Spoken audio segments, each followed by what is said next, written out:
dia, pessoal. Um prazer estar aqui, vendo a sala cheia aqui, né? Quase 200 pessoas ao vivo aqui, mas pelo menos umas 300 que eu vi que estavam remotas aí no online. Vou comentar um pouquinho sobre o Uniplan. Para quem não me conhece, eu sou o Alexandre, sou um dos fundadores, aí, junto com o Marcel, da ANEEL. Já tenho 20 anos de experiência em APS, mas desde o ano passado estou 100% focado agora no desenvolvimento da Uniplan, que é uma spin-off, né? Então, a gente fez uma outra empresa focada no desenvolvimento da tecnologia, do que a gente considera como Supply Chain Planning, pegando aí o termo do Gartner, voltado, então, para a solução de planejamento. Então, hoje eu sigo na ANEEL, né, mas numa função mais de conselho, e estou focado 100% aqui no desenvolvimento da Uniplan, que, apesar do Marcel mostrou lá, né, já faz muito tempo que a gente vem trabalhando nisso, já vem fazendo projetos de planning com bastante tempo. No entanto, o Uniplan mesmo começou basicamente aí no NEL Summit, mais ou menos um ano atrás. Então, eu vou comentar um pouquinho aí sobre todas as evoluções que nós tivemos aí nesse tempo. Então, primeiro falando um pouco sobre o propósito, né, o problema que a gente vem a resolver. O primeiro dele é a questão da otimização da capacidade produtiva. A gente se propõe a fazer uma solução de planejamento, mas como a gente vem de uma escola de APS, a gente precisa respeitar todas as restrições, a capacidade de produção não é infinita e ela é bem complexa de ser administrada. A gente precisa balancear diferentes prioridades de atendimento. Eu tenho clientes que eu tenho que atender no curto prazo, mas eu também preciso repor os meus estoques ao mesmo tempo. E eu atendo make to order, make to stock, isso é uma coisa difícil de fazer. Sincronizar, né, os multiníveis, administrar toda a minha cadeia de logística, fornecedores, conseguir entender os meus recursos alternativos, todas as restrições e até mesmo setup a nível de planejamento é um desafio bem significativo. O segundo problema que a gente vai atacar é a saúde do estoque. Como a gente sabe, se o estoque for muito baixo, o atendimento fica ruim. E se o estoque for muito alto, fica muito caro. E a gente conseguir fazer isso para uma meia dúzia de itens, né, já é razoavelmente fácil. Mas quando a gente fala aí com centenas, milhares de SKUs, o nosso objetivo vai ser não reduzir estoques, mas sim melhorar a saúde do estoque. Tudo aquilo que está em excesso, a gente vai ter indicadores para ver isso, a gente vai reduzir os excessos, e aquilo que está em risco de ruptura, eventualmente até propor um incremento do estoque para deixar tudo isso mais saudável, né? Dentro dos objetivos e desafios que a gente tem, também dá bastante atenção à parte de materiais. Não é só um plano agregado do acabado e entender toda a questão de restrições de materiais e a forma adequada de fazer isso. Diferente de um MRP, que vai fazer um plano infinito e calcular as necessidades de materiais, a nossa proposta é fazer um plano finito, que já considera as tuas restrições, faz todo o teu sincronismo, considera ferramenta, mão de obra, toda a capacidade, e a gente vai explodir os materiais a partir disso, para sincronizar um plano realmente factível e fazer uma forma mais avançada para fazer esse controle de materiais. E se fazer tudo isso uma vez já é difícil, quanto mais fazer cenários, né? E a gente vai trabalhar bastante cenários, o Uniplan vem de N cenários, né? E que a nossa proposta é conseguir responder rapidamente à mudança na demanda, à mudança nas prioridades de fornecimento, né? Tivemos um desabastecimento no Mar Vermelho, isso vai impactar como é que eu boto meus fornecedores alternativos. Eu consegui mudar minha política de estoques, ver o que isso impacta em reais, né? A gente vai trazer muitas visões no financeiro, simular calendários, fazer isso muito rapidamente, fazer muitos cenários, descansar o braço e trabalhar mais análise. Muda até o perfil da mão de obra aí que vai trabalhar com esse tipo de solução. Então, contar um pouquinho de algumas coisas que a gente fez. Foi um ano bem intenso, né, pegando de lá para cá, desde o último Summit. A gente já teve o case da Premier Pet, que apresentou ano passado, né, já é um primeiro caso ali que já tivemos bastante sucesso, está evoluindo bastante soluções lá. Esse cliente, a gente brinca, é barba, cabelo e bigode, tem scheduling, planning e mais o DRP para abastecimento dos CDs. Então, ele tem todas as nossas principais soluções ali de planejamento. Em seguida, vocês vão ver também o case da Pecim. Não vou dar spoilers, mas eles vão apresentar aí um pouco do case de uma indústria de... Talvez por esse nome, talvez nem todos conheçam, mas eles fazem os chocolates da Trento, que, a propósito, o melhor chocolate que tem hoje. É um produto de altíssima qualidade. sou fã da solução, do produto deles. Eles vão contar um pouco também, eles já tinham scheduling e a gente fez uma solução de planning, que eles vão contar um pouco mais a respeito disso em seguida.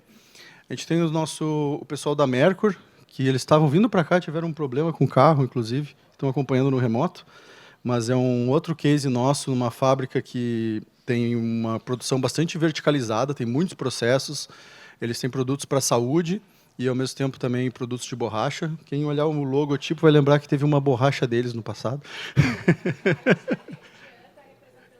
Ah, o Jean está aí. Ah, boa, legal. Eles já estão quase no momento do case, a gente já estava combinando para apresentar esse case, tiveram algumas prioridades, mas é um cliente também que em breve a gente vai convidar para estar aqui em cima do palco.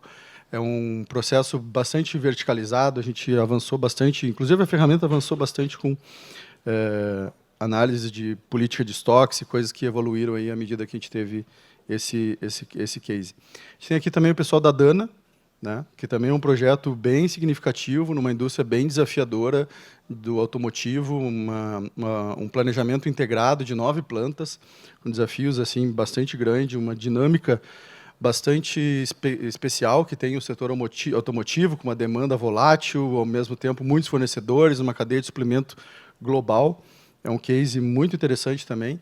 A gente está em fase final de Go Live, esperamos vê-los em breve também num palco como esse, quem sabe em algum outro evento também. Eles já trabalham com scheduling e estamos na parte final aí de implantação lá na Dana.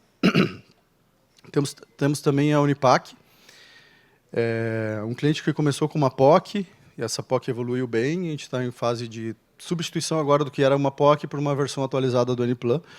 Eles, só para citar, eles tentaram fazer um projeto com o SAP BP, não conseguiram atender bem tudo que precisava para o planejamento e a gente entrou com uma solução preferencial aí para trabalhar a parte de planning. Lá no Unipac tem projeto também com scheduling para programação fina de curto prazo. Falando um pouquinho de equipe, esse primeiro ano rodamos com uma equipe razoavelmente enxuta, né? Então tínhamos aí 2 técnicos na parte mais de desenvolvimento, eu e o Ranzan, a gente liderou um pouco algumas atividades com alguns projetos, tem o Marcel também nos apoiando na parte de planejamento. Então, tudo isso que eu mostrei foi feito com uma equipe razoavelmente bem enxuta, mas estamos preparados agora para um ano de muito mais volume. A gente fez uma certificação, um processo aí que a gente chamou Bootcamp de Supply Chain Planning, formamos 10 profissionais da ANEEL certificados, que estão agora preparados também para a gente atacar um volume maior de projetos, o processo comercial também. Então, temos um time amplo aí para fazer ainda mais nesse próximo ano que temos pela frente. Falando um pouquinho, então, sobre o Supply Chain Planning, né? A gente começou assim, olhando o que era o Op Center Planning, né, no sentido de que era uma ferramenta que a gente gostava bastante, mas tinha algumas limitações. E começamos a trabalhar bastante em cima disso para gerar aquilo que os clientes nossos realmente precisavam para atender melhor. Aumentou um pouco o escopo e a gente viu que se enquadrava muito bem dentro do que o Gartner propõe como soluções de Supply Chain Planning. E a gente está se posicionando para concorrer aqui com... Opa, passei um pouquinho. Para concorrer aqui com softwares que são bem tradicionais, não são muito comuns, a gente vê aqui no Brasil, a maior parte deles, né?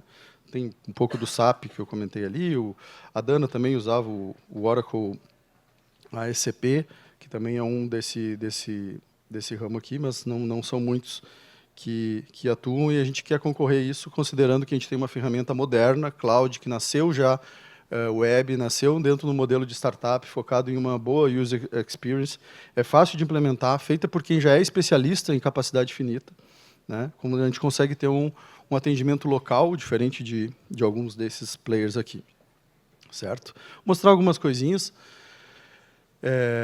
Isso aqui é um pouco básico, mas não deixa de ser importante. Quando a gente abre a ferramenta, a gente quer ter uma mini auditoria, assim, começar a garantir que eu estou começando certo. Então, eu quero ver, minhas integrações rodaram. Esses dados que eu estou olhando são de quantos minutos, quantas horas atrás. Validação de dados, né? Quantos itens eu tenho aqui que não tem preço, que itens que estão na estrutura, mas não tem roteiro. Já faz uma validação e a gente vai acompanhar, garantir que a base de dados já começa com todos os itens validados. A gente quer também fazer um acompanhamento do uso por usuário, né?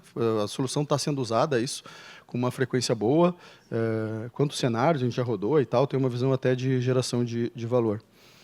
Aqui eu vou mostrar só umas telinhas, tá? Quem quiser depois ver um demo completo pode dar uma olhada, mas esse modelinho aqui ele vai mostrar ali no lado direito uma simulação da saúde de estoque. Quantos itens eu tenho em ruptura hoje, quantos estão em risco, quantos estão com estoque em excesso. E eu quero ver isso não só para a fotografia do estoque hoje, mas como isso vai ficando mês a mês. Né? E do lado esquerdo está mostrando alguns cards para a gente simular a política de estoques. Se eu rodar com 30 dias de estoque-alvo, se eu recalcular o meu estoque de segurança para manter 98% de nível de serviço, considerando meu lead time, quanto que isso vai custar. Ali uma animaçãozinha vai mostrando mês a mês como é que vai ficar a projeção de rupturas, estoque em excesso e tudo mais. Esse aqui é o nosso grid de planejamento. A gente pode fazer simulações, aqui vai fazer a simulação do dente de serra, muda as políticas, muda o tamanho de lote e vai enxergando aqui como que isso se comporta. A gente pode abrir a estrutura, né? A gente tem uma solução nova que tu abre a estrutura e vai navegando entre os teus materiais, teus componentes, de uma forma bem ágil. Visões de capacidade, né? A solução roda bem rápido, então a gente pode enxergar assim daquele gráfico de ocupação da capacidade os itens que estão gerando. A gente tem umas soluções aqui de analytics bem interessantes, né? Então aqui eu estou vendo uma visão de capacidade de 2 cenários, mudei para uma visão semanal, né? Eu posso ver até diário, enfim, e ficar trocando alguns atributos para interagir. E ter uma boa visibilidade sobre os dados. Aqui eu estou comparando 2 cenários. Imagina, eu posso estar vendo a demanda restrita e identificando, né, o que eu preciso cortar no plano porque eu não tenho capacidade, ou até o inverso, que eu tenho oportunidades de incrementar vendas em linhas que eu posso estar com ociosidade.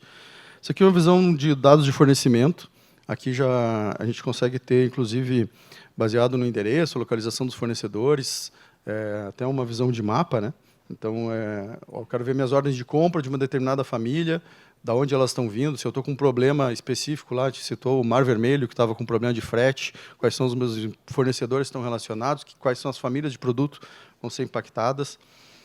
Tem um analytics bem interessante. Aqui algumas visões de planejamento.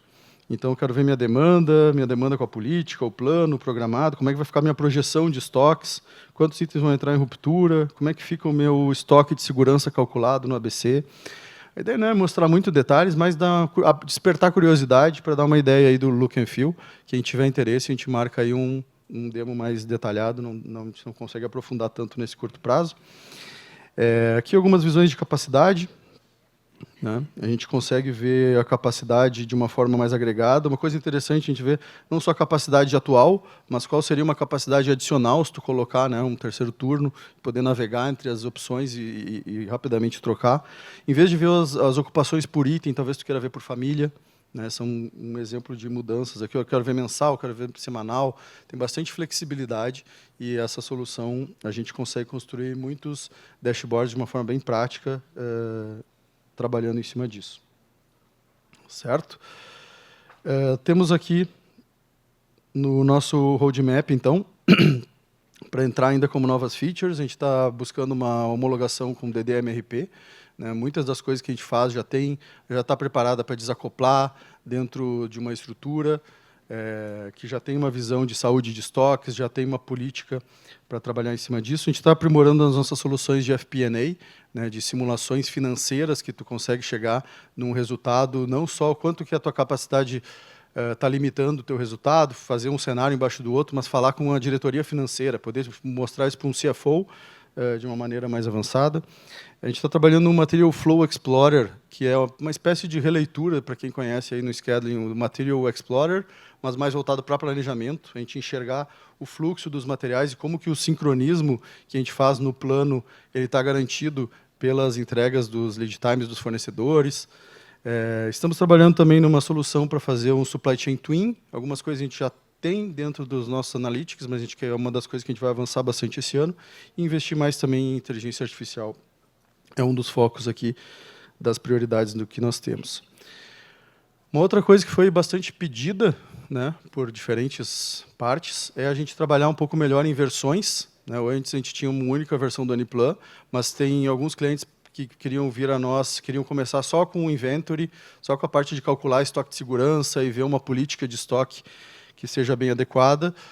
Outros precisavam um pouquinho mais para já chegar numa visão que apoia o S&OP, porém não precisa do nível de detalhe maior, de sincronismo, de analisar roteiros em detalhes, ver recursos alternativos. Não é, porque quando a gente faz na versão mais completa, fica quase que um schedule. A gente já faz todo um balanceamento das alternativas, já sincroniza os processos, só não faz sequenciamento especificamente. Então, a gente colocou aqui 3 versões. A última delas, a gente chegaria no que a gente gera as ordens. E, para gerar as ordens, tanto de compra quanto de produção, requer um nível maior de detalhes, para garantir que está tudo bem preciso, não só terminar num dashboard. E aí nós dividimos essa oferta hoje em 3 versões, que também pode evoluir um pouco da maturidade. Quem quer começar por uma primeira versão e ir evoluindo aos poucos, ela está mais preparada para acompanhar essa jornada, que a gente sabe que não é só o tempo de implantação, é a maturidade, a mudança dos processos. Às vezes tu tem, né, várias fábricas, tu quer fazer agora um plano mais centralizado, e isso pode ser feito num tempo mais adequado à medida que a gente vai botando mais avanços aí. Dando um pequeno spoiler e um convite também, para quem já é nossos clientes, já está com o case pronto, ou está quase com o case pronto, né, eu digo especificamente para a Dana, para a Mercur, para a Unipac, além dos que já existem, a gente deve ter um evento daqui a alguns meses em Lisboa, e a gente vai convidar um dos nossos clientes aí para participar, com tudo pago aí, para apresentar o case num evento lá em Lisboa. E devemos fazer também um nos Estados Unidos. Então, fica aí uma provocação para todo mundo deixar o seu casezinho na ponta da língua, aí, que a gente vai ter um convite especial, aí, mantenha os passaportes em dia, que a gente quer fazer um evento aí, tanto na nossa operação de Lisboa, quanto um evento lá nos Estados Unidos. Por fim, também está no nosso plano aqui a gente colocar uma nova rodada de bootcamp. O bootcamp é uma imersão de uma semana inteira, né, que a gente fez para formar alguns dos profissionais que eu apresentei anteriormente, e a gente quer convidar também outros parceiros. Esse primeiro foi só interno, né, primeiro teste ali com a equipe interna. A gente deve fazer novas rodadas do bootcamp para formar parceiros. Então, quem tem interesse em desenvolver mais, a Aniplan serve não só como solução de tecnologia para a ANEEL, mas também pode ser implantada por outros parceiros. E, a partir desse ano, a gente vai se preparar para formar pessoas também de outras redes para trabalhar junto com a Aniplan. E a gente tem já uma agenda que funcionou muito bem, numa imersão de uma semana, e que queremos aprofundar um pouco aí ao longo desse ano. Por fim, só para citar, estamos com vaga aberto, a gente quer aumentar a nossa equipe. Temos aí tanto para desenvolvedor, React, C#, SQL, um dev pelo menos pleno, e também a gente está procurando um estagiário, engenheiro de produção que saiba programar, ou que sabe um básicozinho de programação para a gente desenvolver interno também. Se alguém souber, estamos à procura dessas 2 vagas. Por fim, sobrou um minutinho, achei até que ia ficar apertado. Convido vocês também a curtir o nosso LinkedIn, a acompanhar ali nas redes. E é isso, ficou aberto a perguntas.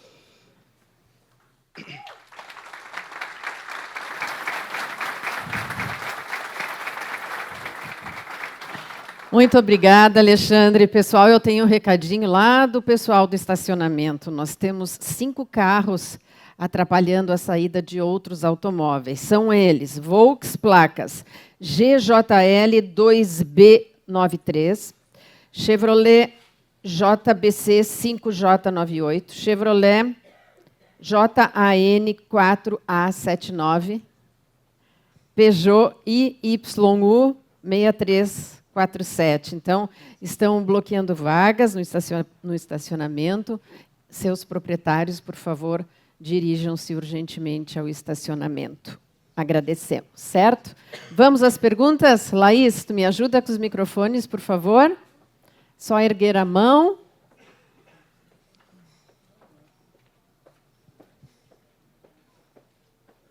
Eu não acredito que não tem pergunta para o Alexandre. Tudo super bem esclarecido. O pessoal está tímido. Lá atrás tem uma. Obrigada pela participação. Lá perto da câmera. Tudo bem? Ah, já está comigo. Sim. Meu nome é Rodrigo. Alexandre, qual que é a aderência do Eniplan falando sobre média histórica? Porque tem muita empresa que, pelo tipo de produto, não consegue trabalhar com um forecast, uma visão futura, né? Mas poderia basear a sua previsão em cima de média histórica. Ele adere bem sobre isso? Certo, essa é uma questão bem importante. Dentro do Supply Chain Planning, existem vários requisitos para uma solução se atender como um Supply Chain Planning pelo Gartner. E duas partes importantes que tem lá dentro é previsão de demanda e colaboração da demanda. A gente não se propõe a trabalhar com isso e a gente tem um parceiro muito bom, que está lá atrás, que é o Diego, da Planera. Então, dentro do Eniplan, a gente entende a demanda como um dado de entrada, né? Mas a gente tem um parceiro que a gente indica para trabalhar esse histórico. E aí existem soluções estatísticas que vão trabalhar essa demanda de uma forma muito melhor do que uma simples média. Ele já vai entender que nessa média tem que levar em consideração que tem produtos que já estão saindo de linha, tem produtos que estão, né, tem uma certa sazonalidade, e ele vai fazer olhar para o teu histórico e projetar isso de uma forma mais interessante, usando um pouco de inteligência artificial, de machine learning e alguns algoritmos estatísticos, que vai permitir tu pegar esse dado histórico e trazer como uma previsão de demanda. Ela não é uma previsão colaborativa, pelo menos essa básica, né, para esse caso que tu está citando, mas ela serve, a gente precisa ter uma demanda futura para trabalhar. Então, essa é uma forma que dá para trabalhar. Usa o dado histórico, um tratamento estatístico, e essa é a nossa demanda, e a partir disso a gente pode responder. No entanto, também, só para citar, é interessante a gente olhar não só a demanda prevista, mas fazer uma combinação do que tu já tem de pedidos. E nisso dá para ter respostas mais ágeis. Então, tu vai ter pedidos para um horizonte talvez mais curto, mas ele pode direcionar uma série de prioridades. Tu olhar, porque aquela demanda firme que tu já tem em pedido, ela é mais garantida. E a gente faz uma combinação do que já tem de pedido firme com o que falta entrar de pedido baseado nessa previsão. Certo? Mais perguntas, pessoal? Eu tenho uma pergunta do online. Ok. Vamos ver. É do Wagner Martendal. Alexandre, fala um pouco mais da ferramenta da Eniplan, de simulações para mostrar que operar abaixo do 100% de capacidade planejada contribui para atingir melhores resultados, principalmente para a controladoria e finanças. Uma questão importante, né? Quando a gente pega os roteiros de fabricação, se a gente confiar 100% no número que tem lá, é certo que vai dar problema. Porque isso só aconteceria se a gente tivesse uma empresa que tem 100% de OE. Se vocês conhecem alguma, me apresentem, eu acho que essa ainda não aconteceu. Então, o que a gente vai trabalhar é pegar os tempos que tem nos roteiros, ou até mesmo, às vezes, a gente não precisa nem trabalhar no planejamento, a gente não precisa necessariamente trabalhar com tempos do roteiro. Às vezes, para fazer uma base, a gente pode ter uma versão mais agregada de planejamento. Como a gente vem de uma escola de APS, a gente tem um vício de já querer entrar no detalhe do roteiro, mas dá para fazer um plano um pouco mais agregado também. No entanto, a gente não pode levar em consideração só o tempo que tem no roteiro, a gente precisa saber qual que é um desconto que a gente vai ter, senão as coisas não vão sair. A gente vai planejar e vai se frustrar, porque o planejamento não vai conseguir ser executado. Então, a gente tem dentro do Eniplan hoje uma série de possibilidades, né, da gente olhar para desconto, né, e saber qual que é o valor. Se o tempo é 100 por hora, eu vou considerar 80, porque na média histórica isso já é bom, né? 80% de OEE vai ser prejudicado por problemas de qualidade, vai ter problemas que a performance não rodou na mesma velocidade, teve paradas não planejadas. Tudo que são paradas planejadas a gente até já coloca, né? Já vai integrar com manutenção, já vai integrar, podemos trabalhar com tempo de setup. Tem projetos que entram, outros não. Não é comum no planning, mas a gente gosta de trazer tempos de setup também para dentro da ferramenta. E pegando, por exemplo, lá o caso da Dana, a gente traz qual que é o OEE objetivo, qual que é o OEE histórico, e faz simulações, e eu observo assim, ó, se eu for pelo meu objetivo, ele me ia trazer esse plano. Se eu olhar o meu histórico está pior do que a minha meta, então ele vai me trazer esse outro resultado, comparo as duas coisas e tomo um cuidado, né, na hora de avançar com essas diferentes alternativas. Espero que tenha respondido a pergunta, mas um plano bem executado e simulado, sabendo dos números que a gente está colocando, depois a gente converte isso em reais para conversar com o financeiro, né, ou ter uma discussão mais em alto nível. Muito bem. Mais alguma, pessoal? Ali, muito obrigada pela participação maravilhosa. Uma salva de palmas, pessoal.